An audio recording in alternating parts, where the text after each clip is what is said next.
एक अग्नि तत्व के ग्रह अपने स्थिर राशि पर अपने मित्र वृश्चिक राशि पर प्रवेश करने जा रहे हैं, जो कि मीन राशि से ठीक नवम भाव होगा, जो कि आपके भाग्य का स्थान होगा। जब सूर्य देव अभी अभी अपने नीचत्व राशि को छोड़ करके और वो भी अष्टम भाव को छोड़ करके भाग्य के घर पर प्रविष्ट होंगे, तो कौन से भाग्य की संभावनाओं को उजागर करेंगे, आज इसी बात को आप और हम यहाँ पर जानने वाले हैं। जब सूर्यदेव प्रवेश करते हैं नवम भाव पर, तो इनका समागम होता है अपने राजकुमार बुध के संग में, अर्थात बुध और सूर्य का एक योग बनेगा, जिसे हम बुधादित्य नाम का राजयोग कहेंगे। इस राजयोग के प्रभाव से भाग्य उन्नति की संभावना बहुत अधिक मजबूत हो जाती है, अर्थात हमने जो काम किया है उस काम में अब ईश्वरीय कृपा मिल गई, ईश्वर का साथ मिल गया, यही भाग्य उन्नति का सबसे बड़ा पर्याय होगा। माना जाता है कि जपा कुसुम संकासम काश्यपेयम महाद्युतिम तमो अरिम सर्व पापघ्नम प्रणतो अस्मि दिवाकरम, अर्थात भगवान सूर्य नारायण वो ग्रह हैं जिस स्थान पर भी चले जाएं, वो स्थान कभी तिमिर और अंधकार से युक्त नहीं रह पाता। और इसी प्रकार से सूर्यदेव इस समय पर नवम भाव भाग्य के घर पर चल रहे हैं, तो यदि किसी कारण से भी हमारे भाग्य में विडंबना बनी हुई है, हमारा भाग्य समर्थन नहीं कर रहा है, तो उसकी समर्थन की संभावना काफ़ी मजबूत हो जाती है। नवम भाव उच्च शिक्षा का होता है, अर्थात सूर्य से बड़ा कोई शिक्षा देने वाला ग्रह नहीं है। जो विद्यार्थी हैं, जो शिक्षा प्राप्त कर रहे हैं, उनके शिक्षा में बढ़ोतरी होती है। उच्चाधिकारियों का इस समय पर सपोर्ट मिल सकता है। इस समय पर ऐसा योग रहेगा जहां पर ईश्वरीय कृपा के साथ साथ कोई लंबी दूरी की यात्राएं करने का अवसर बन सकता है। इस समय पर कुछ देव भूमि या देव स्थान पर आप जा सकते हैं और वहां जाकर के आप अपने सूर्य को मजबूत भी करा सकते हैं, क्योंकि नवम भाव हमारे धर्म का स्थान होता है, अर्थात धार्मिक कार्य इस समय पर परिपूर्ण होते हुए नजर आएंगे। सूर्य को हम गवर्नमेंट कहते हैं, शासन कहते हैं, इसलिए गवर्नमेंट से जुड़ा हुआ कोई कार्य हमारा बन सकता है इस दरमियान में। यही नहीं, सूर्य के विषय में कहा गया है, रघुकुल रीत सदा चली आई, प्राण जाई पर वचन न जाई। भगवान श्री रामचंद्र जी स्वयं इसी सूर्य कुल में जन्म हुआ था भगवान का, सूर्यवंशी कहा जाता है रामचंद्र जी को। अर्थात जब नवम भाव पर सूर्य रहते हैं, तो कुछ आपके जो कल्पना है, जो आपकी जो संकल्प आपने किया था, उस संकल्प को पूर्ति की ओर ले जाने के लिए ये सूर्य का गोचर सबसे अधिक महत्वपूर्ण होगा।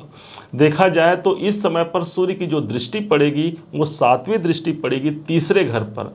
अब यहाँ पर सभी ग्रहों के पास सातवीं दृष्टि होती है। क्यों इतना इंपॉर्टेंट है भाई सूर्य की सातवीं दृष्टि?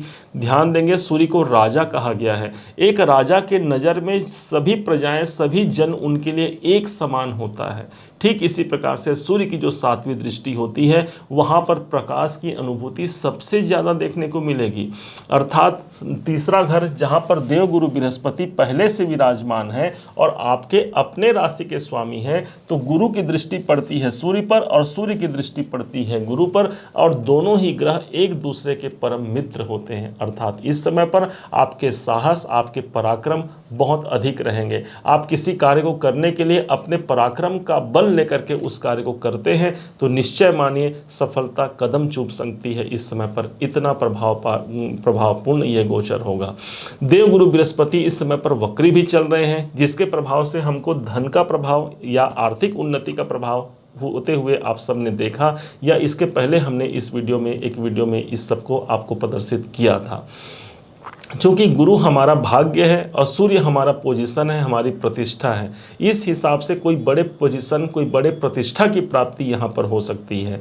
बुध का साथ मिला है इस सूर्य को, और ये बुध स्वयं सप्तम भाव के स्वामी हैं, साथ ही साथ यही बुध चतुर्थ भाव के भी स्वामी हैं।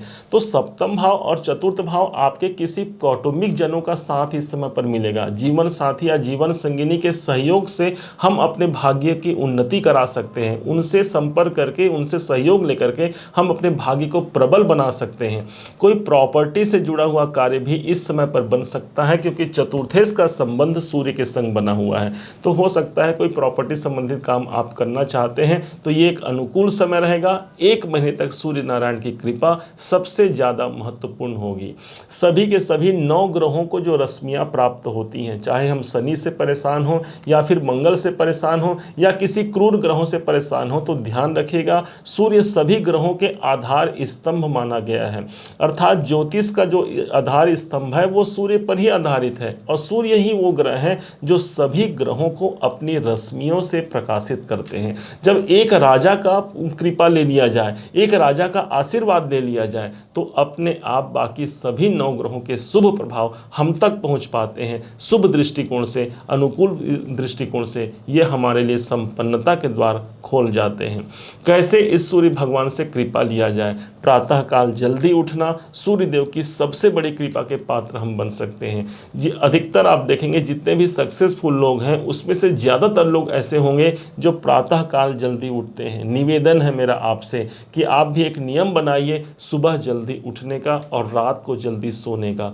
इससे होगा क्या, आपके जो रात का समय होता है वो दानव का समय माना गया है, उसको आपने छोड़ दिया और सुबह के समय पर आप ज़्यादा एनर्जिक होकर के आप किसी कार्य को कर पाते हैं। अर्थात जब राजा का सानिध्य मिल गया तो हमको हमारे जीवन में वो मुकाम प्राप्त हो गया जिसके हम वास्तव में हकदार हैं, जो वास्तव में हम प्राप्त करना चाहते हैं।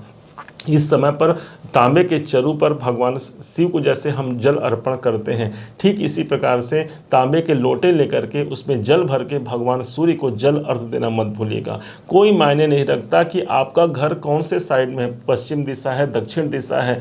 आप इतना ध्यान रखिए कि पूर्व दिशा में भगवान सूर्य उदित हो रहे हैं, मुझे उधर मुँह करके भगवान सूर्य को जल अर्पण करना है। निश्चय मानिए सूर्य आरोग्यता के देवता हैं। इस कारण से कभी हमारे जीवन में हमको स्वास्थ्य से जनित जो परेशानियां हैं इन सबसे मुक्ति दिलाने के लिए एकमात्र सूर्य नारायण ही प्रभावी ग्रह बनते हैं।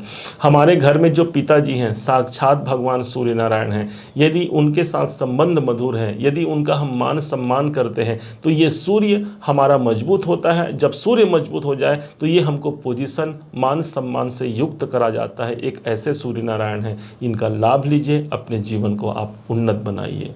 उम्मीद है आप सबने इसे समझा है, आप सबने इसे जाना है।